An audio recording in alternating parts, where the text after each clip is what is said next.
Today, I'd like to give a little bit of context about where we are and what this is about. Then I'll ask President Cox. He is going to say a few words as well. And then we'll ask our colleagues from Acadium. And if you're not familiar with Acadium, it is the company that will be developing the transfer portal and the reverse transfer processes for us. And then we'll have time for Q&A. And then, of course, we'll have lots of discussion at other times after this. But we really wanted this high-level kickoff to get started so that we can ask for representatives from our campuses to volunteer. There'll be a note at the end. You'll see the email to volunteer. And as always, if you don't volunteer, know that we will come and ask you, of course, because we want great support from our community colleges, Lewisburg, and our NCICU four-year institutions in supporting this project.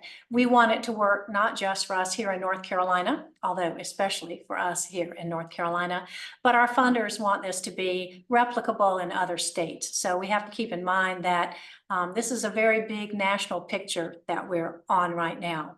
So just very quickly, let me just say that for some of you, hearing about this transfer portal and reverse transfer project may seem to have come a little bit out of the blue, but that's not actually the case. There are very long roots to this project.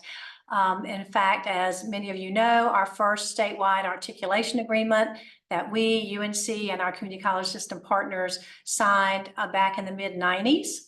By about 2013, I was presenting nationally at an independent college sector conference about this. So think about that, 2013. We also began during those years to start work on our individual discipline-specific agreements in addition to our comprehensive one. But in 2019, I got a call from the Council of Independent Colleges nationally. That's where I presented back in 2013. And they said they had a funder who was interested in doing some more transfer pathways work. And would we like to be the first state to do this with our community college system? So of course we said, absolutely, we love being first, right? We'll take second or third whenever we need to, but we like leading the way. And in transfer, I think with our independent colleges and universities and our community colleges, we really are seen as national leaders. And so that's why the Teagle Foundation and the Council of Independent Colleges asked North Carolina to lead the way with a 3-year transfer pathways project that turned in with COVID to a 4-year project, right? And we finished that up in December, designed some new pathways in sociology and psychology, looked at financial aid policy in terms of packaging for our transfer students to make sure their needs were being met, and also on advising. During that time, I talked a lot about the need for a transfer portal so that our students would have an easy way to come in and figure out what the best transfer option for them might be and what the varied options, in fact, are. I also talked about the fact that we really want a reverse transfer process that works. I know some folks have been trying to do that manually. That's very hard to do. And so in both of those things, I kept mentioning to our funders that we would like to do that. And so it was exciting for me to hear from them that they wanted to do a planning grant last summer. Some of you at our 2- and 4-year institutions were involved in that planning grant. And you will hear more at the end of this from our Acadium colleagues who ran that. But let's just say that our strong partnership here in North Carolina is known nationally. And that's how we ended up with this funding. And I have to say, it is the first time that we have had funding from this combination: the Teagle Foundation, the Arthur Vining Davis Foundations, ECMC Foundation, the John M. Belk Endowment, and the Gates Foundation. And then on top of that, in terms of building, providing the funding to build these processes, we also have an engagement grant from the Lumina Foundation. And this is, I think, one of the most important parts of everything in this, and that is that this will fund meetings, a couple in person, certainly some virtual, for representatives from our campuses across the state to be a part of this process as the technology is being built to make this work, and make sure that we feel from all of us here in North Carolina that it is being built in a way that meets our needs. So we're excited about this opportunity. Much more to come, but as I said, this is going to be a very high level part. I also would say that normally we would go through and do introductions and all this, and I know we've got a number of our presidents on, a number of community college presidents, lots of our transfer leadership. But if we did that, we wouldn't have any time left for the presentation. So I hope you'll forgive us today for doing that. But we figured that we could get maybe 30 minutes of time, much easier than longer time than that. So I'm going to stop there, other than to say, please do pay attention to the last slide that Acadian will present at the end. It's got Oscar, and some of you may see him on your screen, Oscar Miranda Tapia, who is our policy intern here at NCICU. And those of you who are interested in volunteering to help guide this process from both our 2- and 4-year institutions, we're asking you to send him a message about that. It'll have his email address there. So I'm going to stop there, and I'm going to ask our dear colleague, Dr. Jeff Cox, president of the community college system here in North Carolina. Jeff, would you like to say a few words? Hey there, Hope, and everybody. Thank you. I just wanted to say a couple of quick words. I want to just thank Hope for her diligence in pursuing these different grant funders. It took a lot of work, time, and energy to kind of pull together all the right sources to fully fund this project. So we're pleased to be partners in it. We've got a lot of our students, as you know, that transfer back and forth between our institutions, and anything we can do to make that more seamless and streamlined, more efficient for our students, losing fewer credits back and forth. All that seems like a win-win. So we look forward to digging into the work, and appreciate all our presidents who have been able to join, and all of our transfer leaders across our system and across our independent colleges as well. Thank you all for being here. I look forward to learning more. Oops. Thank you, Jeff, and we appreciate this partnership so much. So I also want to note that we have in our colleagues here from Acadium, we have a number of partnerships already from some of our NCICU institutions with them, and they're working on a number of things nationally. But I've asked them to give a very high-level view. Realize that's sometimes challenging for our technology colleagues, right? But we've asked for that high-level view here. And so we're delighted to have Luis and Richard with us today. And I believe, Luis, I believe you're starting off. Is that correct? That's correct. Yes. Thank you, Hope. Very nice to meet everyone and see a lot of very familiar faces. I'm going to share my screen really quickly here. As Hope mentioned, we've got a very high level kind of quick run through, given the short time frame that we have here around this project. My name is Luis Rincon. I'm one of the co-founders and chief strategy officer here at Acadium. Richard, do you want to introduce yourself really quickly here? Hi, everyone. I'm Richard Keaveney. I'm the Chief Product Officer at Acadium.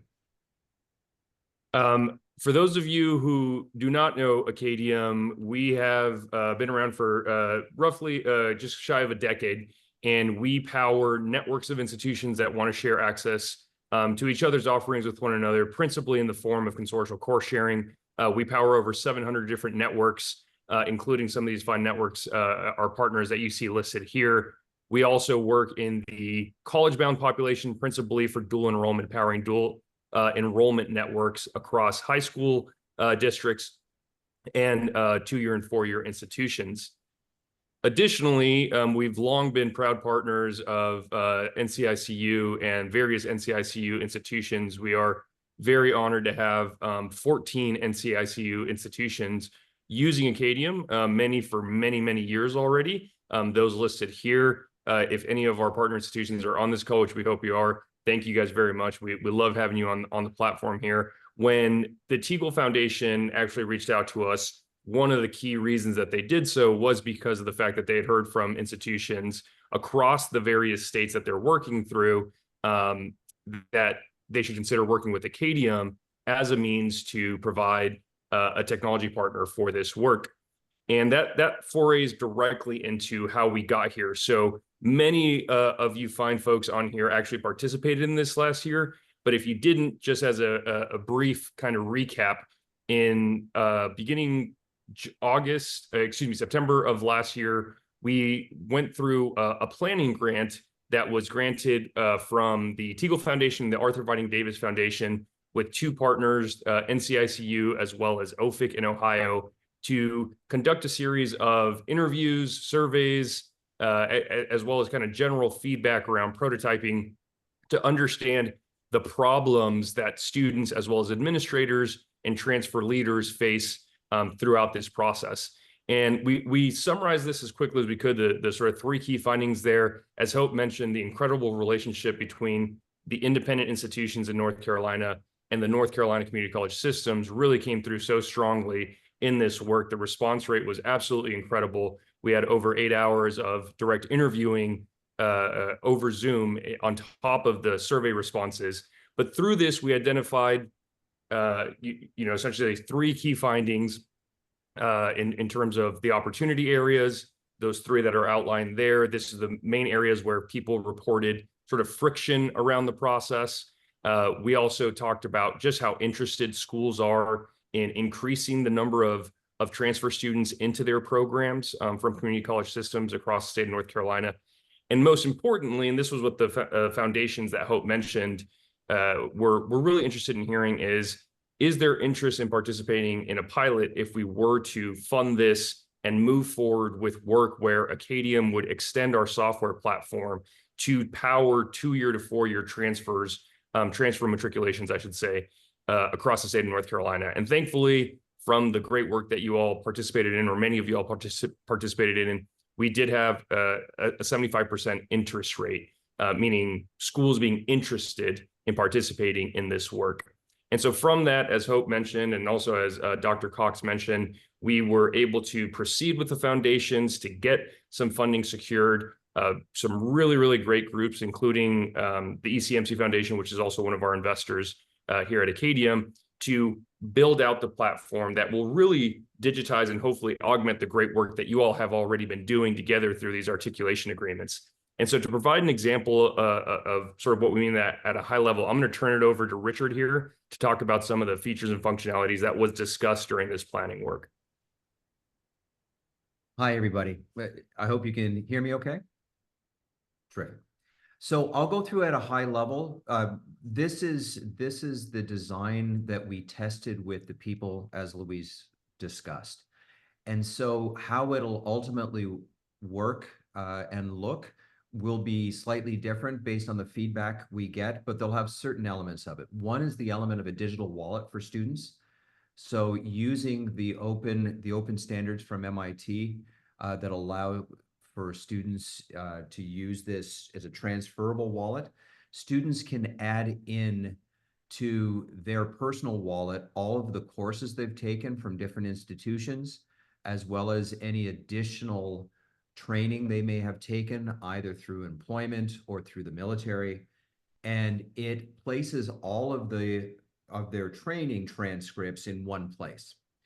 One of the things that was very popular when we were testing this was schools being able to see an aggregate of all the things that a student wanted to share with a school to transfer. But one thing that was also very clear is that this wallet was not going to serve as the dedicated, we're going to take this as gospel. This would then be verified by the schools, but it would help facilitate the conversation and expedite it. So a digital wallet, we will be building out in our platform and testing it with the marketplace. Next slide, please. Within the digital wallet is the ability for students to see where their courses map to pathways at participating schools. So it allows a student to say, I took this course at this institution in this year, and we'll be able to map it to, well, that is part of pathways at all of these participating schools. And it allows the student to take all of their learning and map it to all the participating institutions and sort through by their own criteria. Something that's close to me, a program that's interesting, which school will I likely get the most credits transferred in, Again, none of this is binding, but what it does is it helps facilitate the conversation and inspire the student to move to the next step of having a conversation with the appropriate people at the appropriate school. Next slide, please. Reverse transfer, the same technology that allows us to go from 2-year to 4-year allows us to go the other way as well. So when a student goes and transfers, they are able to report back when they've gotten the additional courses that would map to their 2-year associates and apply to the school that they came from or to a different school to see if they could get their associate's degree as a result of the courses that they had already taken at that school and the courses that they have completed at the 4-year institution. Next slide, please. So the timeline moving forward. So as Luis described, we have a prototype of all of these technologies that we had focus grouped and surveyed. And we now have a build phase where we're going to build these out as a commercial product. That has started. We are now in the process of building these things out. And the goal will be over this year period to have test sites and focus groups where we're going to show things as we're building them, as we're designing them to all of you. We'd love to have you, as Hope said, we'd love to have you participate, one and all, to give us feedback in any way that would be appropriate for you to give us feedback, either one-on-one, in groups, in asynchronous surveys, looking at development. And that feedback, as we collect it, we will circle it back to this group through Hope and her team, showing what we heard, what we're doing with what we heard. And then the goal will be to have in May of 2025, a V1 of this that can be used in the marketplace.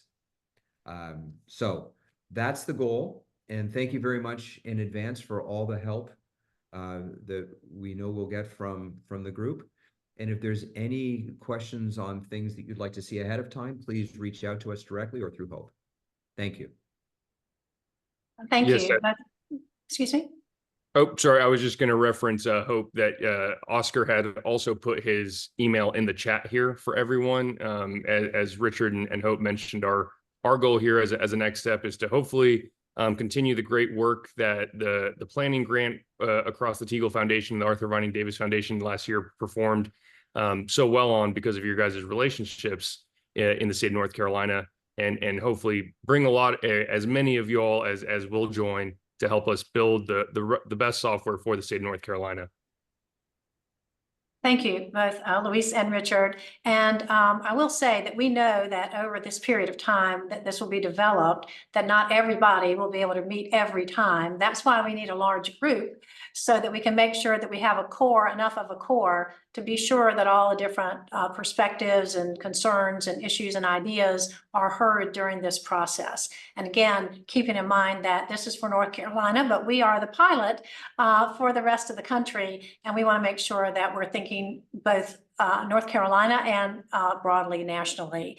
I do want to say that this has been a great process, and working with everyone on this. This is continuing our great partnerships with our community college partners, which we greatly appreciate. We have been partners a very long time and look forward to this going forward.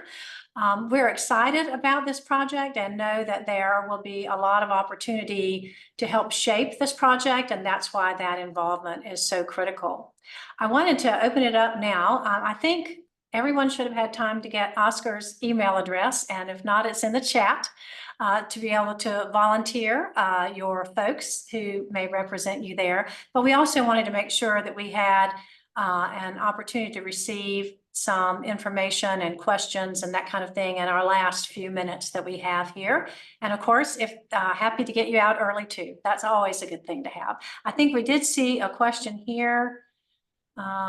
Yes, will the community college leadership receive a copy of this slide deck? And actually, Luis, can you put that into the chat right here?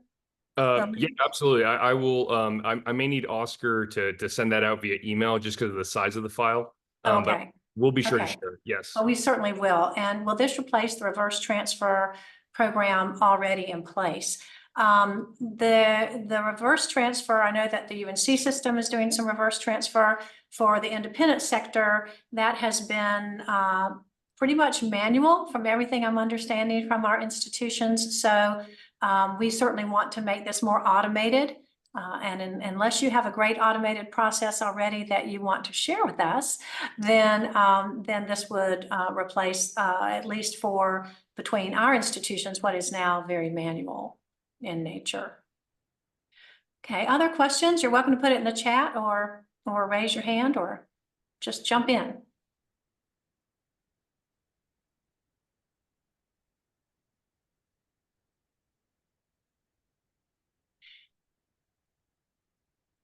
Great, supporting and using technology. Yes, we're excited about this technology. And we have so many, in addition to all the articulation agreements, we have so many other local arrangements and programs among our institutions too. And so this is not taking the place of anything else. This is supplementing and adding to and enhancing. So everything that's already in place would certainly stay in place. I'm wondering how the transfer pathways inherits degree requirements information. Will the system connect to the degree audit in the SIS or to the catalog? And Luis or Richard, I think that, I don't know if that's a question you can answer today. If not, then we will add Carrie. We will add you to our, for our participation oversight group and let you raise that question there. I honestly don't know at this point. That is a Okay. great question. I'd like to come back. So I think that's great. So Carrie, I think you're on the list. Okay. What types of data will colleges be able to pull from the system? So you'll have access to all the data that we collect. What exactly that data will be, we have a high level understanding of it now, but until we start doing the full schema, we won't know. But whatever we collect will be available to the groups that participate. Right. And then there's the question of, will the portal draw directly from the transfer guides recently released? I think those may have been released by UNC. Is that correct? The transfer guides, is that, I'm not sure if that's what you're talking about, but we will be drawing from the articulation agreements and that information in there for sure. And then those, in addition to that, the other kinds of coursework. Is there a registration for schools to join and have access or costs covered by the funding in place? And that's one I definitely want to cover today. I am seeking some funding for our four-year institutions to try to help with the cost. There is no cost for our two-year institutions and your students to be a part of the portal. And we are, as I said, seeking some funding. I had actually asked for that first year to be complimentary, and that didn't work out with the amount of funding that we would have needed to do that. So I'm looking for other funding to see if we can do that. And we'll have more information about that as the process goes through. But just know for our two-year institutions and our students coming from our two-year institutions, there is no charge there. And for our four-year institutions, we're looking for some additional funding to make it. And of course, keep in mind that all of this has to be reasonable for campuses to be able to participate, and that we want to extend this more broadly. And the larger this gets in terms of the overall national network with Acadium, the more reasonable it would be for everyone. Yes, okay, that was, okay. How will this work with military training as far as transfer credits for prior learning? And I think that's one of the things that we will be working on during this process, because all of our colleges I know have that process and that credit for prior learning as students transfer in. And so that's a place that will be absolutely critical for everyone to guide this, to see how the system can build that in and make sure that it's as flexible as we need it to be, because we know that whole process with our veterans is one that has to be very flexible. Will the digital wallet also keep track of the DD 214 information for veteran students? I'm assuming, Richard and Lewis, that at least it would take everything, right? It does. And so, but keep in mind that all of the information in the wallet is self-reported by the student and needs to be verified by the institution. So, and because quite frankly, the feedback we got from the testers was no matter what we did to validate what was in the wallet, the school was going to not take it at face value. They were going to do their own test, their own verification. So the system will be able to track all of those things so that it's easier to confirm, but we won't be the source of truth that what the student is reporting to be true is true. We just allow them to bring it all together so that you have one place to review it and confirm it. And then there's another, will the program include high school and college transfer information? So it will, certainly the student will be putting information in about that. Correct. It's same, the Okay. same. Right. And as part of the feedback, if there are ways that schools would like for the system to validate things. So if there are systems of record that you say, if they do this, then we would accept it. There's no limitations in the technical sense of the system doing it. It's just that we had very strong feedback that the school wanted to maintain ownership over confirming that what a student said is true. Right. And if some of this sounds like the information sounds like there's still room and flexibility, that's because that's the way we wanted it. We wanted to have everyone involved rather than having Acadium come to us and say, here it is. We wanted to be able to say, let us come and guide this process so that we can be sure it's what we need at the end of the day, because our folks know best. Will the system pull transcripts from colleague, or will colleges have to manually verify transcripts?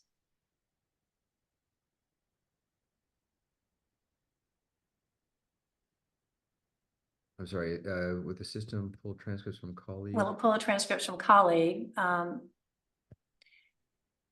And that's, I guess, who you're with now, but I'm not sure that's who you're going to be with later, right? In terms of colleague and the, or is that the new system too? That is, so right now that hasn't been determined one way or another. If that's something that, to Hope's point, I mean, part of what we're going to be doing in the initial months is verifying what data you would need and from where do we need to get it so that we can make sure that we have the digital connections to do it. There's nothing colleague banner. We know how to work with them very well. We work with them today. So there's no technical reason we couldn't do it. We just need to make sure that we understand what it is that you'd like the system to do with that. And also building in how the new digital transcript will relate to all of this as well, because that will 100%. all need to be tied in. What type of training do we anticipate being needed for users to become comfortable with the portal? Mhm. This is going to be extremely user-friendly, right, Luis and Richard? Absolutely. Yes. But technology can only go so far. So I imagine that we will definitely have training of different kinds.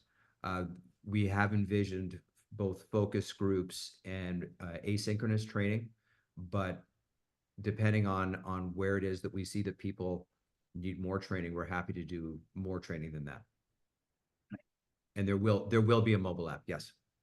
So this will allow students to do it mobily. Great, and a big smiley face on that one, Richard, just so you know.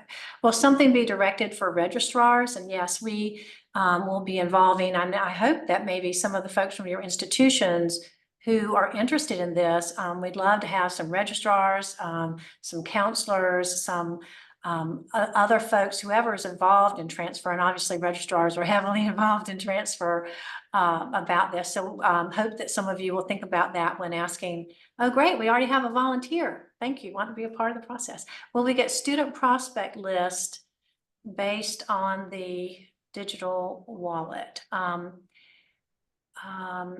Mapped courses. The student prospect list, the students, I think, are going to have to determine who they want to interact with. I mean, I don't think we can gather with FERPA and all the requirements of that. I don't think we can just gather that information, but they certainly can give permission for it. And we'll look more closely at that, but I think we have to be very, very careful, as we will and always are, to stay within the student privacy guidelines on that. Any other questions? Oh, we're at 2:31. Any other questions? I promised you out of here 1 minute ago. But all these great questions, I hope we've been able to answer. Any last burning questions?